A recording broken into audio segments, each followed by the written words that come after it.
So I just want to start off by introducing myself. My name is Laura Berry. I am the Director of Hospitality at Rydal Park and Rydal Waters, located, as Erik was saying, right outside the Philadelphia area in Pennsylvania. And I just want to give a big welcome to our residents, our guests, our future residents, family, and friends for this incredible opportunity that we've been afforded through one of our very own residents, as Erik mentioned, his uncle and aunt, Bill and Libby Weihenmayer. So Bill and Libby live at Rydal Waters in Abington, Pennsylvania, right where I'm coming from, and they have truly exemplified what it means to be a HumanGood resident. I personally am so grateful for my relationship with them over the years and truly value the time that they have invested into our communities and lives. So thank you, Bill and Libby. I did see you two log on, so we're glad to have you. So before we get started, I just would like to encourage everyone to utilize the chat feature at the bottom of your screen to submit your questions. At the end of this program, we will work through a series of those questions during our Q&A. We also want to thank you in advance for keeping yourself muted throughout the program today. So why are we here? How are we here? We are gathered here today as a result of the HumanGood Connections team led by Sarah Jollis. The Connections team was founded in 2020 as a way to continue growth, development, and community during the early days of the pandemic. It has since grown into an integral part of the resident experience at HumanGood. And as you look around, programs like this happen nationally and also at the local level. HumanGood takes great pride in bringing forth high-level, interesting, and diverse programs to the mind, body, and souls of our residents. And now, on to our guest. In 2001, he was the cover of the Time magazine for climbing Mount Everest. He has kayaked the full 227 miles of the Colorado River through the Grand Canyon and has started a not-for-profit organization called No Barriers, where adventurers like himself embark on transformative experiences and foster self-development. That's a mouthful, as you can tell. And what an amazing accomplishment. But now I want you to imagine doing all of this without sight. Erik Weihenmayer has broken the barriers of having a limitation define you. His life has no boundaries. One could say he's living his best life. And that's really who we are at HumanGood. Limits do not define us. We, as an organization, as a family, have the power collectively to revolutionize our next chapter. So, ladies and gentlemen, it is my great privilege to introduce Erik Weihenmayer, an athlete, activist, author, and advocate. I truly cannot wait to see what's next for Erik, because I know it's going to inspire us all. Take it away, Erik. Oh, thank you, Laura. Awesome. What a great opportunity to be speaking to 30-something communities all around the country from my home office here in Golden, Colorado, which is right at the foothills of the Rockies. We're having some crazy weather here in Colorado, big thunder and lightning storms. Nice time to be inside. Yeah. But so it's really great. And hi, Wig and Libby. I call my Uncle Bill Wig. We call him Wig. And so that's why I'm saying Wig and Libby. I don't know if if I could see, maybe I'd be watching you in these, like in a little square or something, nodding your head. But it's great to be here. And thank you for being the energy behind making this day happen. So really fun. So Laura mentioned that I climbed Mount Everest way back in 2001. And that was just a monumental trip for me. I had this amazing team, mostly friends from Colorado.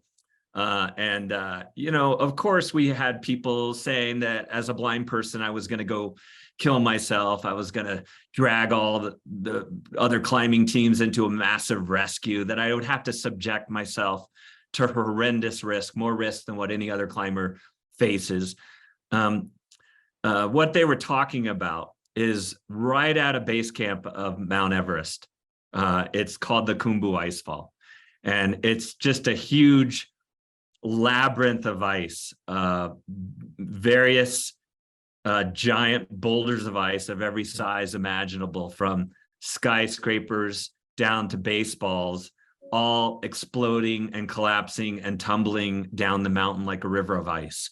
It moves about a meter a day. You don't want to be in it when it's moving. And it doesn't, I guess, meet the definition of the Americans with Disability Act either. It's definitely a crazy place.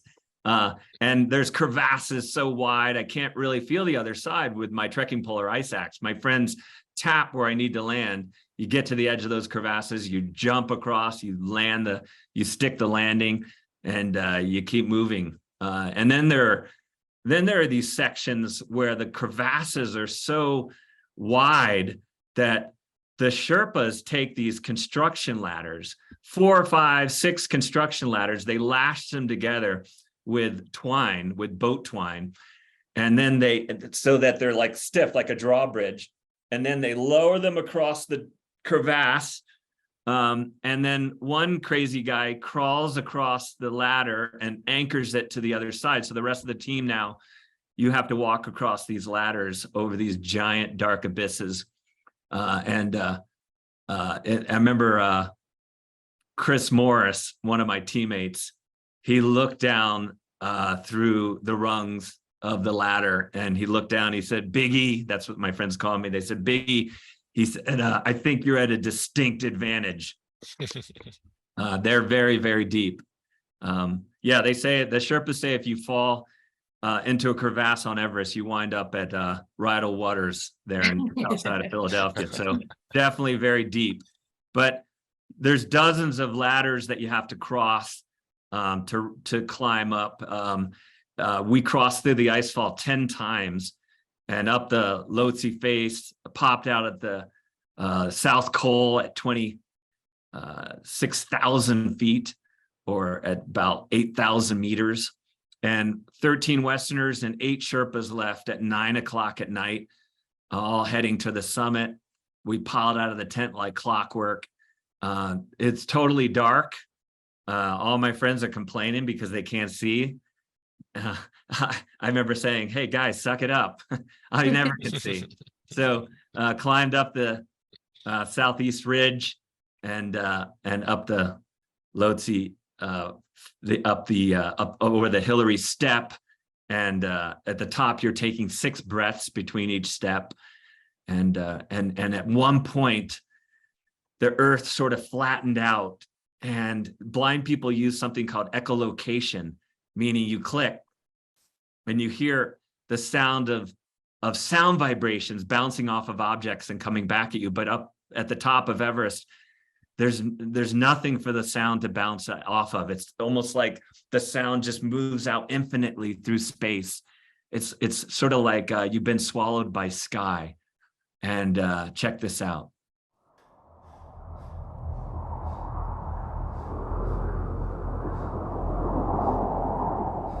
We're on the top.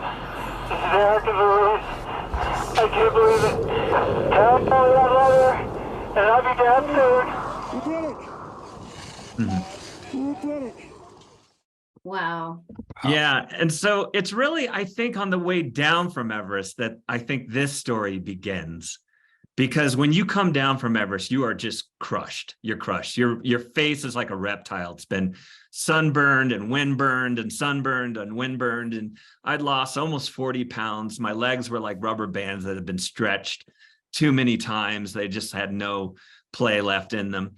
And I got down through the Khumbu Icefall that last time.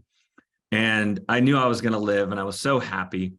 So felt so triumphant. And PV, who was our team leader, amazing team leader, he pulled me aside.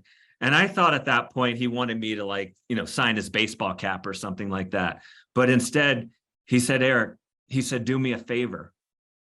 He said, "Don't let Everest be the greatest thing you ever do." And I thought, PV, that is probably the worst time motivational advice in the history of the world. I mean, let me go home and rest up a little bit. I want to drink some lattes and eat some chocolate croissants and gain some weight back and walk on a sidewalk that won't kill me. Just dreaming of a nice, smooth sidewalk. But it was the greatest advice, because at first I thought, like, what the heck do you mean? There's nothing higher to climb. There's no greater achievement on earth. But I think over time, with time and perspective, what Peavy was saying was that these experiences are not just designed to build your resume or to put a trophy on the shelf or photos on the wall. That in a way, when you put those trophies on the shelf and you put those posters on the wall, that room can become a mausoleum. He said, look forward. All these experiences are catalysts to more growth, more learning, more impact in our lives. And as we go through the different stages of our lives, we're really looking forward. We're trying to challenge ourselves in ways that are appropriate to where we're at that place. And so, but that was hard to understand at the time. And I went on some great adventures after that, lots of great adventures around the world. In fact, I just got back in January from Patagonia. Patagonia is at the end of the tip of South America. It's at the end of the earth. It's just the wildest place. I never even wanted to go there because I was so scared of the weather. Terrible, terrible storms that come up off the Pacific. But we got really lucky. We climbed a beautiful tower called the Torres del Paine. And we climbed, I was in 3 down jackets, freezing cold all day long with wind just hammering down the face, but we got a very beautiful summit, sat up there for probably 40 minutes, listening to the massive valley below with all the glaciers and the snow calving off these incredibly steep rock faces. Wow. It was really stunning. I actually got to do a really fun experience about a couple years ago now. It was a National Geographic adventure. It was a team of National Geographic explorers that went around the world to study all these natural phenomenon. And it was part of a TV show called Welcome to Earth. And I got to go to various places, but one of the places I got to go to that was so fascinating was called Vanuatu. It's an island chain in the South Pacific. And we were there to study the most active volcano in the world. The locals call it Yasser. It's their local mountain god. And little did I know we'd be rappelling down into the very bowels of the volcano to set up this scientific equipment that would study the sound waves of the volcano and thus predict future eruptions and maybe even save lives around the world. And we did survive that. And afterwards, I sat on the rim of the volcano with the host, Will. It was actually, sorry to name drop, Will Smith. He was really cool, actually. Oh, wow. He was very nice. He didn't slap me off the side of the volcano, like in his famous slap video. He was very kind. And we listened to the most beautiful and intense sound I've ever heard, which is truck-sized magma bombs exploding out of the volcano a half a mile into the sky and then splashing back into these lava lakes that would then crash up against the caldera walls like the waves of an ocean. Check out this sound. It's so stunning.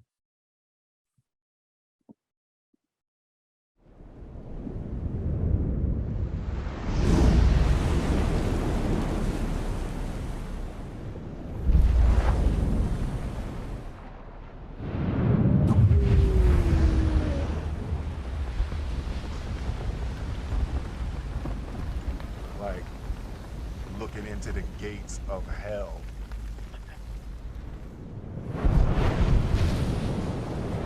You can hear the sound like compressing, like hitting the walls down there, like that. And it's kind of dark right now, right? So it's really lit up.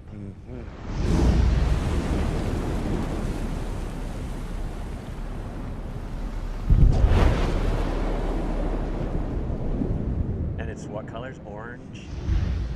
It's like orange fireworks shooting out of the ground. Uh-huh.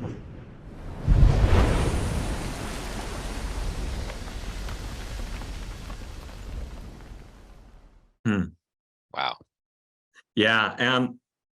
And back to a little bit of what PV was telling me in that previous story, you know, standing on the volcano rim, it was just such a stark reminder, reinforcement that, you know, we wish growth was like this nice, tidy, neat, predictable pattern, you know, a nice arc upward with a nice crescendo and violin music plays, and we eat some popcorn and we grow and we're changed forever. But it just doesn't work that way. Growth is tumultuous. Growth is like a volcano. It's red hot magma exploding over the landscape, annihilating everything in its path. And then over time, the wild thing is that then it cools and it lays a second skin over the earth, and it nourishes the soil. And eventually all life comes blazing back even stronger. It's this continual process of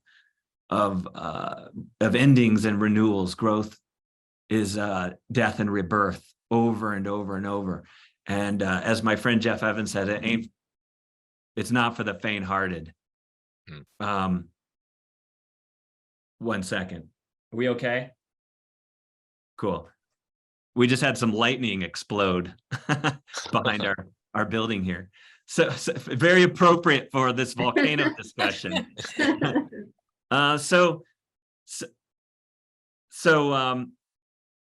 Another adventure, in a few years ago, I found myself on the banks of the Colorado River, embarking on an absolutely brand new endeavor that I wanted to explore, whitewater kayaking for the blind. And even though I had climbed Mount Everest and I'd done all these big adventures, I was actually so nervous because it was like starting over. It was exactly what PV had talked about. There's this vulnerability in starting over. And I was so terrified listening to those rapids just hammering below me and knowing I was about to go right into that tumult. And it was all questions without answers, you know, because how was my guide going to guide me down the river? How was I going to even be able to hear him when we were separated by 20 or 30 foot walls of water? Eventually we had to develop a communication system, a radio that worked flawlessly and was waterproof and communicated in real time. And the commands, how was I going to hear them? Well, I mean, if you're a foot too far to the left and a foot too far to the right, it's the difference between getting through the rapid and getting hammered. So lots of questions without answers. And there were days in those, you know, thousands of hours of kayaking, just preparation, where you're in survival mode and you're pinballing down the river, bouncing off of rocks, my elbows just smacking against the walls, blood splattering everywhere, flipping over in my kayak. I'm upside down. I panic. I'm pulling my skirt on my kayak. I'm swimming for my life through these rapids. And I would get out of the river that day and I'd say, Eric, you got to keep it positive. What did you learn today? A lot of days I was learning why there aren't that many blind kayakers in the world. But all that flailing and bleeding, it had a purpose, and that was to kayak the Grand Canyon.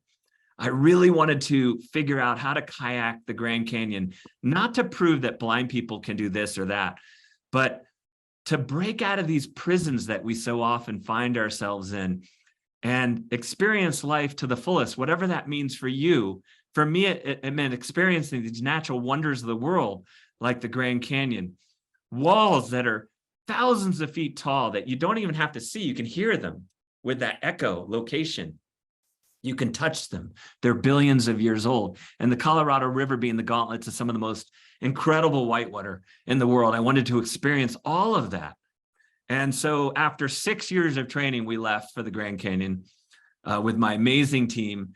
The head of my team was Harlan Taney, half human, half dolphin. And we were crushing it one day after the next. And that is until day 16, Lava Falls. Lots of big rapids in the Grand Canyon, but head and shoulders biggest is lava. And so you get out of your boat and you scout it. Very important for a blind guy to scout a rapid, right? It actually is, because I guess you call it scouting the rapid in Braille, because Harlan takes my finger and he runs it through the map of lava. Now, when we go into these situations, there's, it feels, whether it's on the river or off the river, it feels like you're just riding a wave on the edge of chaos. But I think when we stop to understand our environment, we begin to realize that through that chaos is a map, and lava has a very specific map. It's if you go straight into lava, you're going to be destroyed. So you have to actually sneak in from the right. And you ride this little slip of water. You hit these boils. They're these energy sources that ride up from the bottom of the river and smash against the shore and whip you like a monster's tail back into this giant ledge, this hole that they call the ledge hole. It's like a washing machine that grabs your boat and wants to suck you down. You get by that, you hit the V waves, these waves that come together in a V. They're massive, and you bounce out into the river. You square up against the big kahuna waves, these giant waves that crash over you one after the next. And you squeak by what's called cheese grater rock. That's self-explanatory. And then you ride the whirlpools and the tailways out of Lava Falls. I got in my boat. I was so nervous. 6 years came down to this moment. And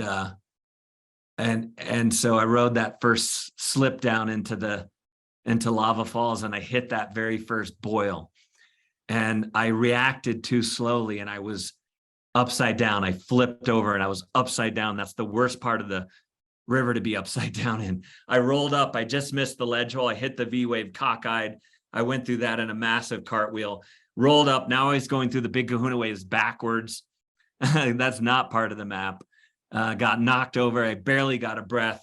Turns out I couldn't hear Harlan. He was having an epic of his own. He had put his hands up, his paddle up to brace himself against one of these giant waves, and it smashed him in the face. The splinter of the paddle broke in half, and it busted him in the nose. So he was upside down with two halves of his splintered paddle, with his nose pouring blood, thinking, I got to roll up. I got to communicate with Erik. And yeah, I couldn't hear him, and I panicked, and I pulled my skirt, and I was swimming blind through Lava Falls. So there's some struggle on these journeys as well. Mm-hmm. Not just triumphs. I've been really fascinated by how people move forward in life, or how they kind of get stuck. And so my second book was called The Adversity Advantage, and I teamed up with a scientist, Dr. Paul Stoltz. He's a scientist who studies adversity and tries to help change people's relationship with adversity. And we did this study around the world, and we came away understanding, very simply put, people fall into three categories. We call them quitters, campers, or climbers. Now, quitters are self-explanatory. We don't need to talk about them today, but campers are a fascinating group because, well, we found out they made up so much of the world. These people who start out climbing, as I think we all do, with hope and excitement and adventure. And then along the way, along that ascent, things get in the way. We lose belief in ourselves or in the cause or in the team, or we feel cynicism pouring down around our brains like prison bars. Or maybe we reach a nice level on the mountain where we say, hey, that's a nice plateau. It's safe here. I don't want to go any higher. It's too scary, too risky. We just get complacent. Or maybe we try something out of the box and we get shoved back and shattered a bit, and it sends a trauma through our soul. And we say, I never want to experience that pain again. Or maybe we wake up like we did in the pandemic, and we just don't even know whether we're equipped to attack it anymore. Or maybe we're plodding up the mountain slowly but surely, and these barriers just keep getting in our way, shoving us to the sidelines. Now we're camping. Personally, maybe we're beginning to stagnate a bit. But worse than that, all our energy, all our life force, all our contributions, they're lost to the world. Climbers, we found, were a rare group. And I know if I could see, I'd be looking at a lot of climbers out here. Climbers are a rare group. They're people who figure out a way to continue to grow and evolve and explore and challenge themselves every day of their lives till the day they die. And so the question I ask myself every single day is, how do we climb? When it makes so much sense in a way, it's so much easier to camp. I understand camping from a personal level, because when I was 14 years old, I went blind from a very rare eye disease called retinoschisis. It was like winning the lottery, but the exact opposite. It was like a storm that had descended upon me with such force, such viciousness, I thought I'd be crushed by it. I remember being led into school for the first time, being led to class, being led to the cafeteria, sitting at a table by myself, listening to all the excitement and laughter and joy and food fights passing me by that I wanted to be a part of. And I was afraid to go blind. But what I was way more scared of was that I would be shoved to the sidelines into that dark place, into that place of stagnation. I'd be left there. I'd be forgotten. A life lived for nothing, a life that was meaningless, a life on the sidelines. That was way more terrifying than anything blindness could do to me. And I know they say you're not supposed to be motivated by fear, but I was, because I was so terrified that I would be left out of all the great, beautiful things of life, that I just created this say yes policy. I was going to say yes to every good, healthy opportunity that was put in front of me. And it was about a month after that that I was learning Braille, and I got this letter in Braille of a group taking blind kids rock climbing for the first time. And I ran my hand up the wall of my room, and I thought, who would be crazy enough to take a blind kid rock climbing? So I signed up. And I was tired of building walls around myself and protecting myself from loss. I wanted to tear down those walls. I wanted to attack. And I found through trial and error, I could use my hands and my feet as my eyes, and I could scan my hands across the face. And just before I was ready to lose strength in my forearms and fingers, I had to fall. I'd find enough to dig into a crack, a pocket, to keep me stuck there a few seconds longer so I could do another pull-up. I left a lot of blood and skin on the face that first time, but I got to the top, and it was so beautiful. It was so vibrant. It was almost painful. It was like a rebirth. The texture of the rock under my hands and the patterns of hot and cold as the sun touched the rock. It was stunning. But I have to say, though, as beautiful as it was also scary. And there's one thing that has not changed much since that very first time I went rock climbing over 30 years ago now, and that's the reach. You know, I don't think it matters whether you can see or not. I think we're all in the same boat. We're all reaching into darkness.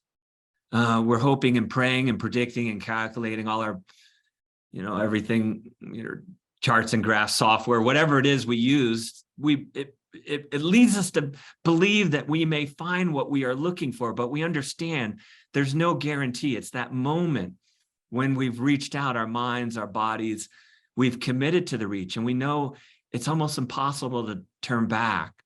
These fears, they're overwhelming, they're foundational. The fear of flopping on our face, making a terrible mistake in front of other people. The fear that we're not as good at something as we wish we were, or the fear we give 100% of ourselves and we still fall short, or the fear that we've climbed as high as we can go in our lives. There's nowhere else to go but down. All these fears, they conspire against us and they paralyze us so that maybe we decide to stop reaching as far or stop reaching at all. When I think there's a big difference between many people, campers and climbers. Climbers understand life as an ongoing, never-ending process of reaching out into the darkness when we don't know exactly what we'll find, constantly reaching towards immense possibilities. They're always unseen, yet they're sensed, while so many others allow that darkness to paralyze them. And I reached out that day. I know you reach out every day, and it's led to some great adventures around the world. One of the greatest reaches of my life was deciding to expand our family. We already had a daughter, Emma, and we decided that we wanted to adopt a child. And since Nepal and the Himalayas had been such an important part of my life, we connected with an orphanage in Kathmandu. And this is the result. Check this out. Oh, wow. So Erik, Yes. where are we headed?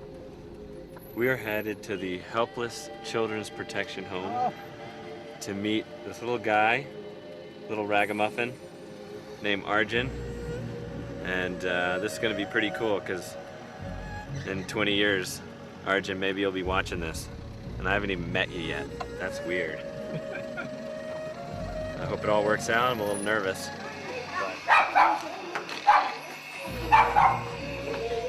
Hello.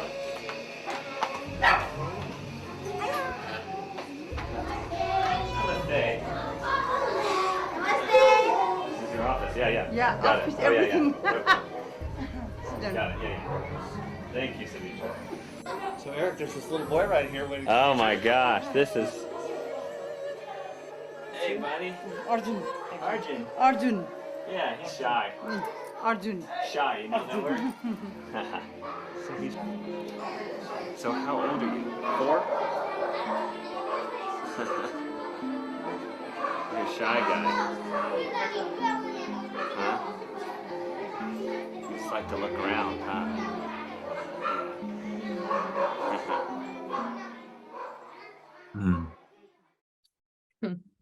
Well, when we decided to adopt Arjun, a civil war broke out in Nepal.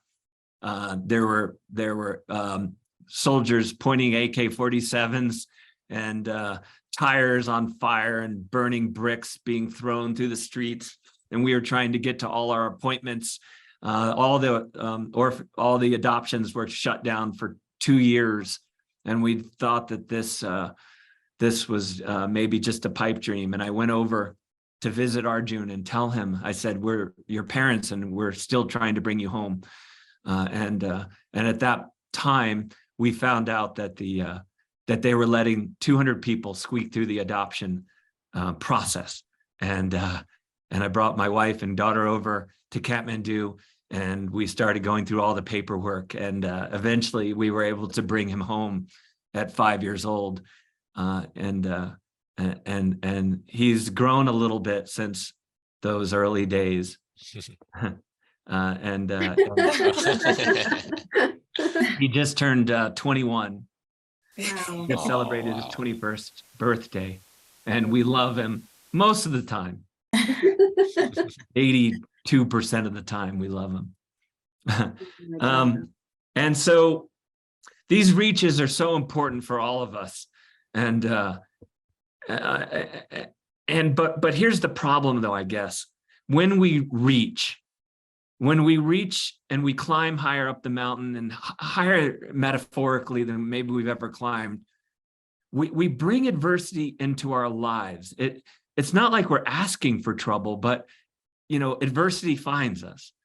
I think there is a very powerful relationship between the extent of our reach and the amount of adversity we accept into our lives. The two go hand in hand. I don't know how to separate them. And I think that relationship works also very powerfully just in reverse, because when you look at the challenges out there in the world, the ceilings that exist everywhere, I think, how do you feel at first? I know how I feel. I feel helpless in the face of it all. But then we commit to attacking it. And it actually does the opposite of what we might have thought. It releases tremendous energy and potential within us and our communities if we attack those challenges head on. But I don't think you just keep up with the pace of change or solve problems. That's really boring. I think we have to be relentless. We have to look at the challenges in our lives and in our communities, and we have to We have to face them head on. They may be small challenges, like things that make you feel like you're treading water, but you're still drowning, right up to the most complex issues that face us as human beings on the horizon, ready to bear down on us. And it takes such a powerful individual and community to not bury your head in the sand or just see the world through your own sliver of your own interest, but to really see it for what it is and square off with it and walk into the storm. And I met so many people able to do this at such a powerful level, oftentimes out of necessity. For instance, my friend Sebastian. In April, I went over to meet Sebastian, and he lives in Ecuador. And it was a professional climbing guide. He was an adventurer over there. He was setting up a ropes course for a corporate team. They set up these high ropes courses, and these corporate teams kind of go through these exercises. And he thought he was on belay. He thought he was roped up, and he wasn't. He jumped off the rope to test the equipment, and he wasn't roped up. He hit the ground and he broke his neck. He's a quadriplegic. He's paralyzed from the neck down. He has only limited use of his arms. And that was 2 weeks after the birth of his second daughter. And he really was in a dark place because he worried, how am I going to be a dad? How am I going to teach my kids to camp and to ride a bike and to climb and do all the things that a dad, was supposed to do? And he was in a dark place. He actually decided he was going to take his own life. But he was under 24-hour-a-day caregiving, and he was too embarrassed to ask his caregiver to do that. So he stuck it out. And change, it doesn't happen over a quick amount of time. It's very slow. But over time, he began to wonder what else was out there for him. He started seeing just the beginnings of possibility, shimmering like something out there in the horizon. And so a friend loaned him a hand cycle, and he started riding his bike with this bike that he could crank with his arms. And he actually finished a little race in Quito, Ecuador, and he crossed the finish line, and people were crying and laughing and cheering and clapping. And he realized that he could move forward as long as he moved forward in a different way, as long as he could move into a new identity. And so he told me that over time, those feelings, those dark feelings of rage, of regret, of anger, they began to give way to these new feelings, these feelings of gratitude and acceptance and forgiveness. And he said those new feelings began to flow forth from him like a river from his soul. And he wanted to climb Cotopaxi, which was one of the tallest peaks in Ecuador. And so we flew over there to meet him and be part of his team. His friends created a sled. It's a sled, an old wooden sled that they built with mountain bike tires. So you can pull the sled up to the edge of the glacier, take the tires off and put skis on. And then his friends will run up the snow, and they'll pound a big metal stake into the snow and tie the rope off. And he has a boat winch connected to the rope, and he cranks his way up the rope slowly but surely, one pitch after the next. Well, with about, 15 of us all pushing and pulling and spotting and making sure he doesn't fall over backwards or sideways. And it was after 3 days of helping him, pushing and pulling, and him cranking as hard as humanly possible, that he reached a little flat spot below the summit. And his friend, Jack, he stomped out a runway in the snow, and he spun Sebastian around, and he pushed him off the mountain. Check this out.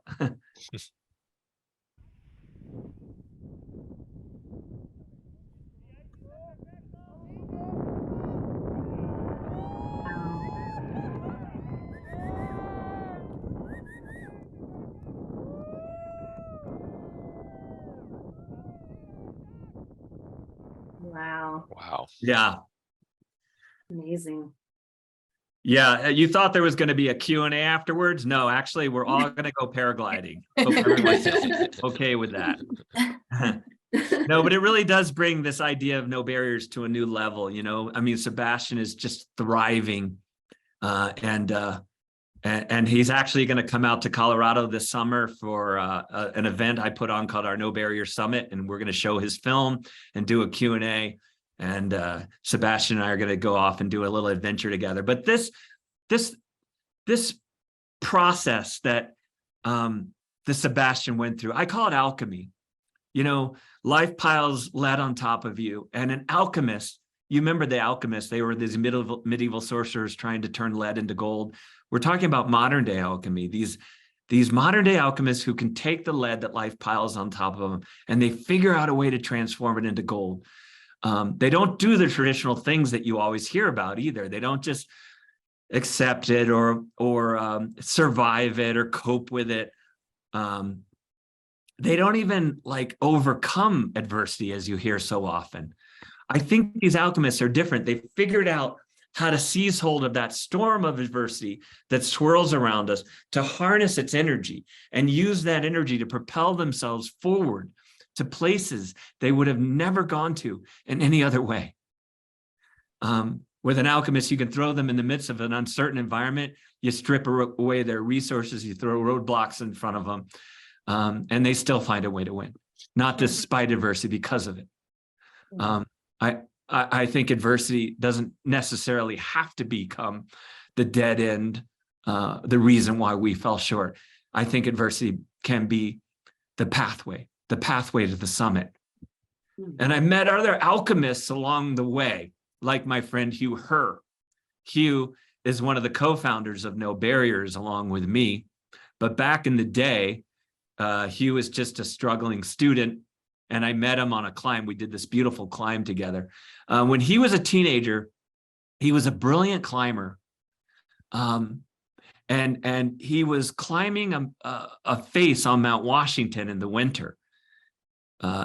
And he got to the summit and he got lost in a terrible storm, and he went down the wrong side of the mountain, and his legs broke through the ice and they froze, and eventually they had to be amputated. And he woke up in the hospital, and he looked down at where his legs were supposed to be protruding, but instead the sheets just dropped into space, and he wailed from as deep a place as pain could come from. But he told me, he said, Erik, you know, the greatest breakthrough of my life was, he said, one day when he looked down at where his legs were supposed to be, and instead of seeing loss, what he saw was a blank canvas. And he was the painter. And in that space, he could paint anything his mind could conceive. He was free in a way to build something completely brand new. And it's a misnomer that space is a vacuum or a void or nothingness. No, it's loss, right? Loss is energy. And over time, he began to be able to transform that loss into the seeds of creation. And so he got to work and he started tinkering with all these different shaped feet and different kinds of materials. And he eventually stumbled upon a pair of legs and feet with little doorstops that he could wedge into cracks, into these seams that no human foot could even attempt to stand up in. And by relentlessly practicing and iterating all that new technology, he became, over time, a better climber than when he had feet. He was ranked in the top 10 climbers in America. They called him the first $6 million man. In fact, there's a climb in Colorado here that nobody could get to the top of. And Hugh went up and he climbed it. He flashed it, as we say in the climbing world. Somebody said, Hugh, what's your secret? He said, well, it wasn't that big a deal. There was a hold I noticed out of people's reach. So I just made my legs a foot longer. That's what an alchemist does, right? They figure out a new way. And so these alchemy journeys are beautiful because, yes, he got back to climbing, and that's very cool. But they also take these crazy, unpredictable sideways turns, because in the process of inventing those legs, Hugh realized that he was an inventor. He had never seen himself in that light before, but he went back to school and he started in community college and he worked his way through his PhD program. And now he runs the biomechatronics laboratory at MIT. He builds the most sophisticated prosthetic legs in the world. Not forget $6 million. Their R&D is $64 million on these prosthetic legs that have bionic knees and ankles that think 1,000 times a second, enabling people to walk. And better than that, to dance for the very first time. So this is alchemy. This is a process that it's half art, half science. We spend a lifetime perfecting it and pursuing it. It's struggle into wisdom, into empathy, into innovation, into love, into connection. It's such an important piece. We keep coming back to it time and time again when life presents us with challenges. Alchemy. Hugh and I decided that we wanted to turn into the storm as a team. And so we decided to begin an organization, a movement together. And we ultimately named it No Barriers. And it's predicated on this idea that what's within us is stronger than what's in our way. That what we can summon up inside our pioneering spirit, our human spirit, our mindset, that can become stronger, more powerful than the very real barriers that exist out in the world. We help people with challenges, break through barriers, tap into that light of the human spirit, and find ways of elevating their lives and their communities. And again, we call it No Barriers. We have all these programs working with youth, to caregivers, to injured veterans. We bring in these people we call pioneers. They're people who have succeeded in business. They're innovators, inventors. They are athletes, humanitarians, and they're all there to help people glimpse what this no barriers life can look like. And at the end of our programs, we have people take what we call a no barriers pledge. It's a pledge of what are you going to do with this experience? And the pledges have been incredibly powerful. Like my friend Aaron Hale. Aaron was an EOD specialist in the Army, an explosive ordnance disposal unit specialist in Afghanistan. And a bomb blew up in his face and it blinded him instantly. And in the subsequent surgeries to bring back his, to kind of repair his skull and repair his face, meningitis set in and he went totally deaf. And we took him on a no barriers expedition in Peru. We climbed a peak. We held the no barriers flag. We held the American flag at the summit. And along the trail, we talked about what his no barriers life might look like. And turns out that before he was an EOD specialist, he was a cook in the Army. He had actually volunteered to be an EOD specialist. He was a cook and he said, maybe I'll get back to cooking. And so he said, I'm going to start a business. It's going to be called EOD Fudge. And I thought, Explosive Ordnance Disposal Unit Fudge. Aaron, maybe not a very catchy title. He said, no, not that. He said EOD Fudge, Extraordinary Delights, EOD Fudge.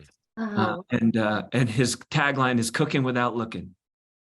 Nice. And so he runs now a thriving business, EOD Fudge. He married a woman. He's had 3 beautiful kids, and he'll never get his sight or hearing back, but he lives a no barriers life fully. My friend Melissa Simpson is another great example. She lives up in Leadville, Colorado. It's above 10,000 feet, so it's a harsh place to live. And she can't drive, and her mom is her only support system.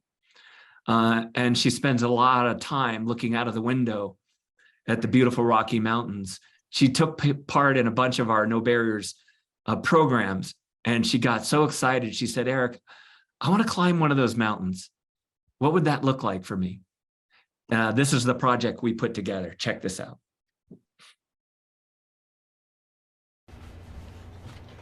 It takes me some time to get my feet this way.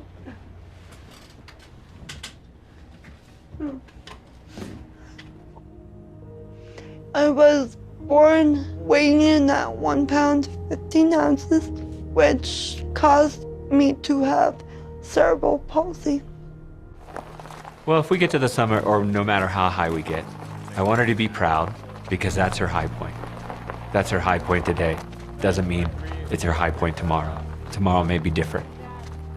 And I might be dreaming big right now, but you gotta dream big. You gotta tackle your goals. We're at the veritable fork in the road that we always think about and we read about, but we're gonna have to pick which side we go. There's the hard way, and then there's the harder way. I'm ready to take the harder path. Woo! That's a girl. This conversation is done. Wait, That's what we wanted to hear. Well, could we just give like 5 minutes of the motivational talk just for, you know, the cameras? I'm afraid of being judged, but I know these people don't judge me. They accept me. I think if you want to reach really far and go really far in your life, you gotta rely on people. It doesn't matter whether you have a disability or not. The point isn't like total independence. I did this all myself. I think the deeper thing is to say, we're gonna do this together. We'll support you and how you might need help. And we'll feel that connection at the top.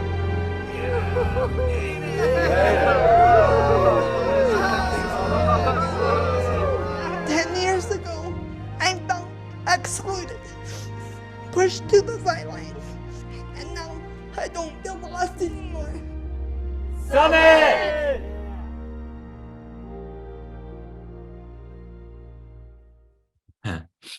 We love Melissa. She's no barriers to the core. Well, I've been inspired, you know, by people like Aaron and Melissa. And so I started on the Grand Canyon. I want to finish there because when I swam through Lava Falls on the Grand Canyon, it was such a low point for me because I had trained for 6 years for that adventure. I sat on the shore of the Colorado River with lava roaring above me, and I was trying to decipher what the river was telling me. It's so hard to understand what to do, and maybe I was naive because I had thought that, you know, you devote yourself to this life. I call it a no barriers life. And you build a vision of what you want your life to be, and that becomes your guiding light and provides energy and purpose. And you build a beautiful team, a powerful team around you, a community of people around you like each of you have. And then you embark on these big adventures, and slowly you answer the questions, you solve the problems, and you perform alchemy when bad things happen. And you're gifted with the storybook ending. And that hadn't happened. I had swum through lava like a drowned rat. As good of a kayaker as you could be. Harlan got shot through with a busted, bloody nose and broken paddle. I thought maybe it's the river that tells the story. Maybe it's these inexorable forces that really tell the story. It's the diagnosis that changes our life. It's the world event that changes the course of history. It's the challenge that knocks us down and says, you know, do not ever get up again. Maybe it's those things that tell the story. Maybe humans were more just rocks, canyon walls being eroded by time and circumstance. And then I thought about these people, Hugh and Sebastian and Melissa and Aaron, who had illuminated bits and pieces of that map that I wanted to build and navigate in my own life. And then I thought about these decisions that we make that either shove us to the sidelines or they propel us forward in these beautiful unexpected ways, often towards new discoveries. And I thought about those moments when you're scared and you want to curl up into a ball and protect. But instead, you take a breath, you lean into that light, and you allow it to blaze into the world. And it was a sleepless night. I crawled out of my tent and I said, Harlan, what do you think about the possibility of trying Lava Falls one more time? Check this out. This is my second run through Lava Falls.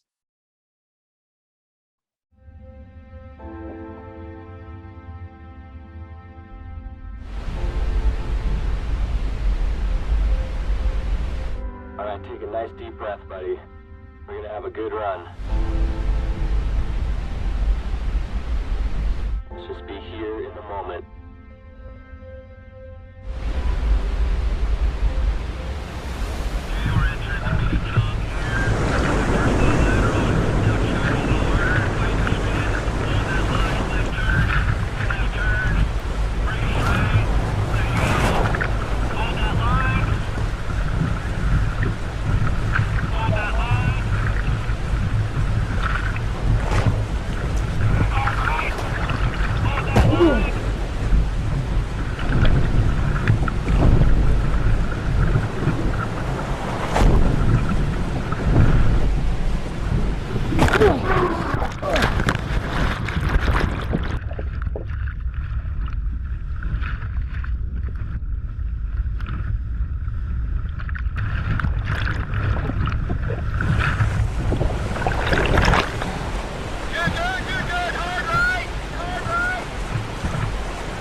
Wow. You know, 22 years ago, PV told me, don't let Everest be the greatest thing you ever do.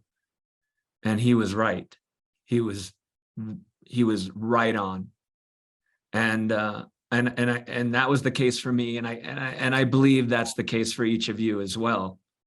Right. I imagine, I can't see you all, but I imagine so many of you have had brilliant careers, brilliant successes, brilliant achievements. But those things don't have to be the greatest thing you ever do. As PV said to me, there is so much life and learning and adventure and fulfillment ahead. Keep reaching. No barriers to each of you. Thank you so much. Wow. Wow. I know that I'm co-host, but I almost feel speechless. And I think many people feel the same way as I do. Erik, thank you so much for this amazing story and sharing your journey with all of us here at HumanGood. My pleasure. Wow. I closed my eyes for a little bit during that last video so that I could experience the noise of the rapids and when we were going under and what that may have felt like for you. And even just hearing that without the experience of being there was a little nerve-wracking. So going through it was a lot nerve-wracking. So I do have a question that was submitted in the chat that pertains to your time in Lava Falls. Yes. And what I wanted to ask was, if you had lost communication with your guide going through Lava Falls, what was the backup plan? Oh my gosh. There's a really good engineer asking that question, I think, because at first we tested endless radio systems and they kept failing, garbling the communication.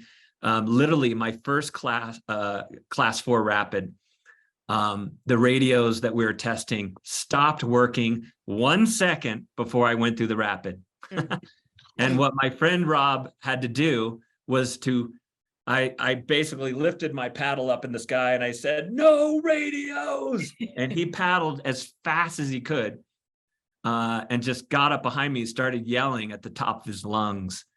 So that's plan B, yelling at the top of your lungs. And by the time we got to lava, we had tested the radios. And going into lava, we had this little ritual where we tested the radios ad nauseum to make sure that they were loud enough in my left ear. My right ear is left open so that I can hear the river and all the holes and pour overs and walls and all the thunderous sound that's happening all around you that you want to also be aware of. Wow. But yeah, plan Bs are very, very important. I've never considered myself a crazy adventurer or crazy risk taker or adrenaline junkie. I always have a plan B. I always have a redundancy system in case the first thing fails. So I'm curious, you did speak about the preparation. We did also have another question that brought up, what is the preparation with your team to ensure trust, communication, signals? Well, good question, because like when I went up Everest with my team, we got a sponsorship from the National Federation of the Blind, which is basically 50,000 blind people, many of whom were unemployed, doing car washes and bake sales to get us to the summit. So it was a really beautiful, giant team effort. And so one of the things we factored in was that we wanted to go to Nepal, to the Himalayas as a team, as a practice, not to go to Everest for the first thing we did in the Himalayas. That's kind of unwise. So we went to a peak the year before called Amada Blam. It's a very steep, forbidding peak near Everest. And we actually had horrendous weather. I mean, to the point where one of my teammates actually fell in a storm and actually fell about 100 feet and got really banged up. It was amazing that he lived. And we had to mount a rescue for him, and we finally got him down to safety. But it was just you might say it's a disaster, but no, as a team, we came in there as individuals. We came in there with good individual skill and talent, but we hadn't really formed a team. Teams don't just happen. They're created. They're methodically, consistently built.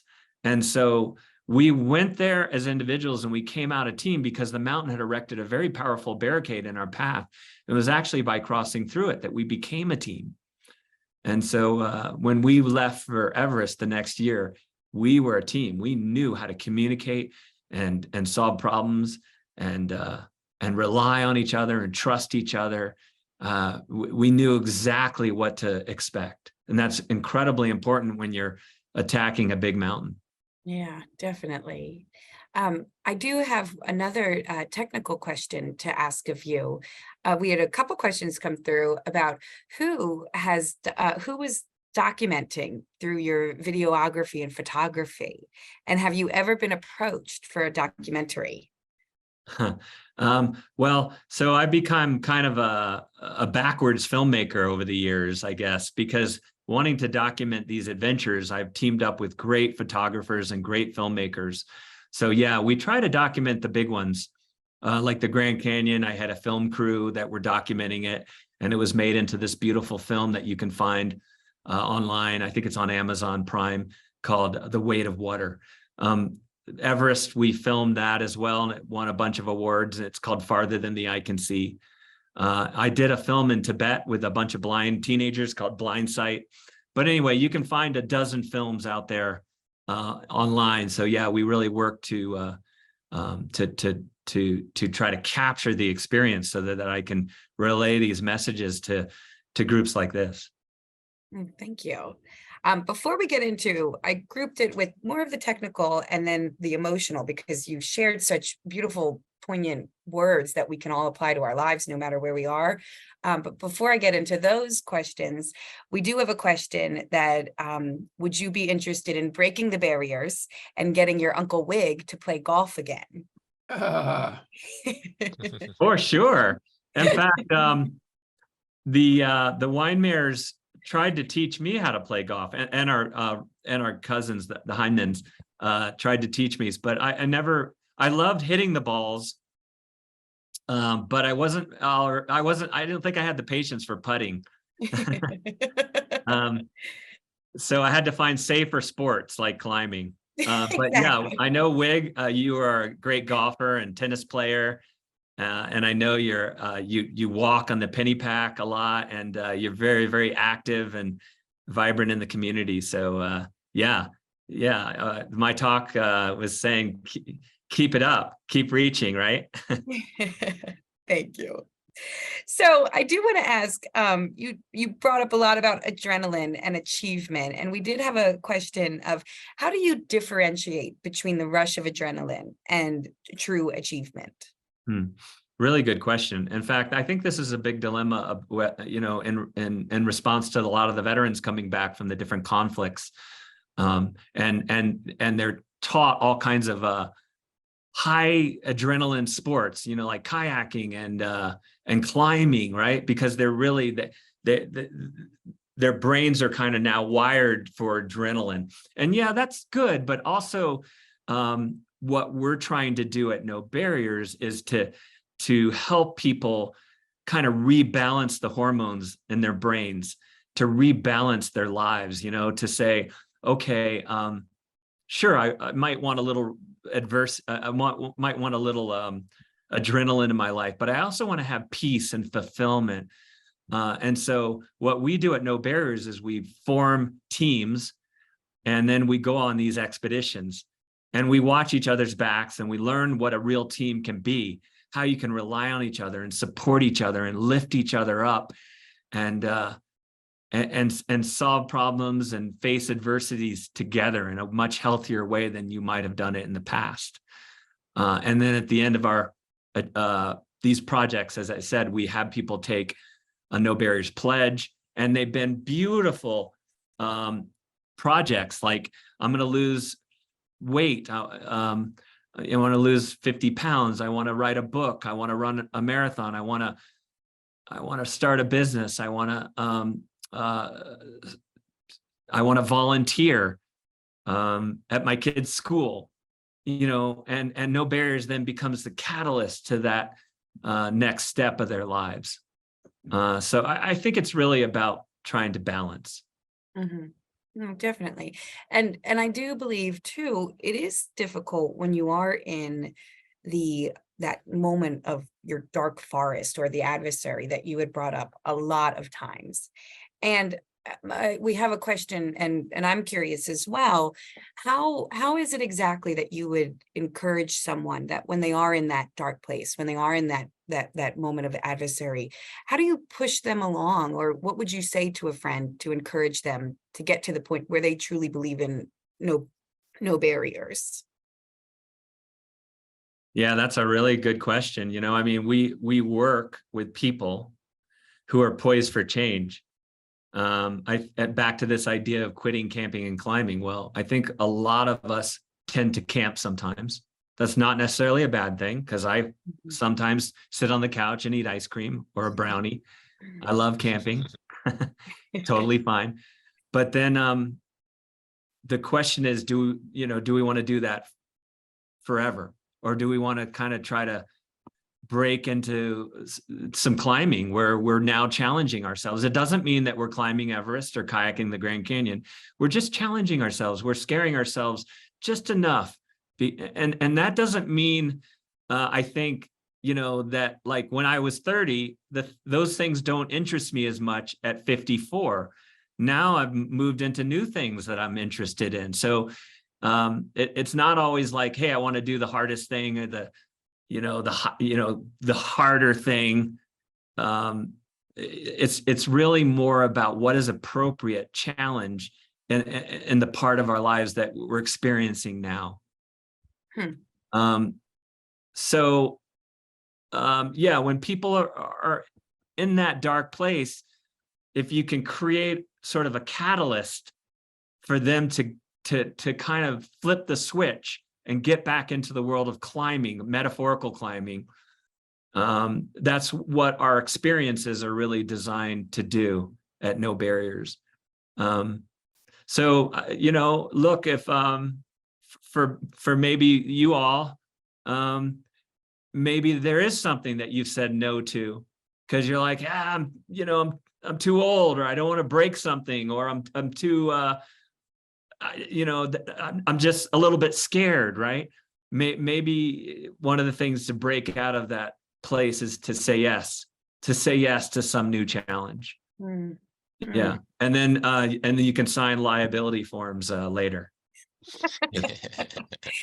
It reminds me of what you said, and I'm scrolling up in the chat because I was just so moved by it. But essentially, you had said something about it is about beginning again, but beginning something new and different. And it might not look how you thought it was going to look, but it does work out in the end. So yeah, it's really interesting. Like Sebastian, you know, like he'll never walk again, most likely. But he's moved into this new identity. And I'm learning that more and more working with different folks with different challenges. If you're not looking backwards, you know, hey, I once was this, and now I'm not what I was. If we can kind of get rid of that thinking of like comparing ourselves to what we were, to what life was, to the abilities we might have had, 40 years ago or whatever it is, and we can continue to say, okay, I'm going to be adaptable and I'm going to move into a new identity. I think that's really the ticket. And it's a struggle for all of us.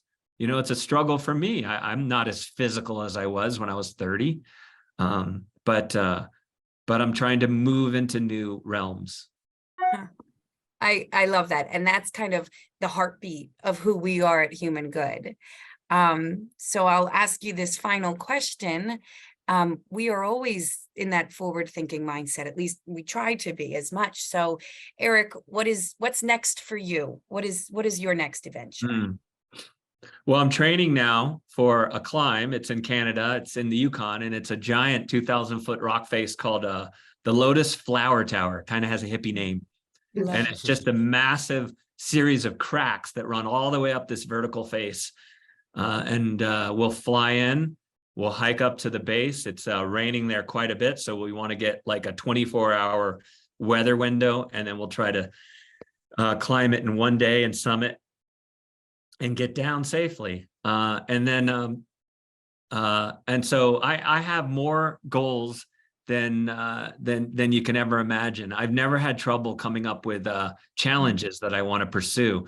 For me, it's about time, right? Because we only have so much time. So what do we devote ourselves to in our lives? Because we can't do everything. So we devote ourselves to the things that are important to us, whether that means for me climbing, continuing to climb, or growing No Barriers and impacting more people, or moving into something new. Thank you. And we've, amongst the questions that we received in the chat, it was just the same amount, if not more, of comments and feedbacks of thank you for sharing your story and for this incredible opportunity for us to listen and to hear and to share the stories of your friends who are also in No Barriers. I wish I had a more poetic way to end this program, but I think, like the others, as I mentioned, I'm very speechless. I think I need to really marinate in everything that you shared. And thank you, Erik, on behalf of all of us here at HumanGood, a big, big thank you. And thank you to Bill and Libby at Rydal Waters as well for introducing Erik to us, and so that he can share his story and inspire us all. Thanks, everyone. Keep climbing. Thank you so much, Erik. And Wow. this program has been recorded. If you are a friend of HumanGood, we likely do have your email address that we'll be able to send you the link to the recording. And for those of you who are a HumanGood team member, a resident, we'll be able to get this information out to you quite easily too. So thank you so much for logging on. And thank you, Erik, for sharing your story. And we hope to see all of you again very shortly. Thank you, Laura. Everyone. Bye, Wade. Bye, Libby. I'll give you a call. Thank you, thank you, thank you.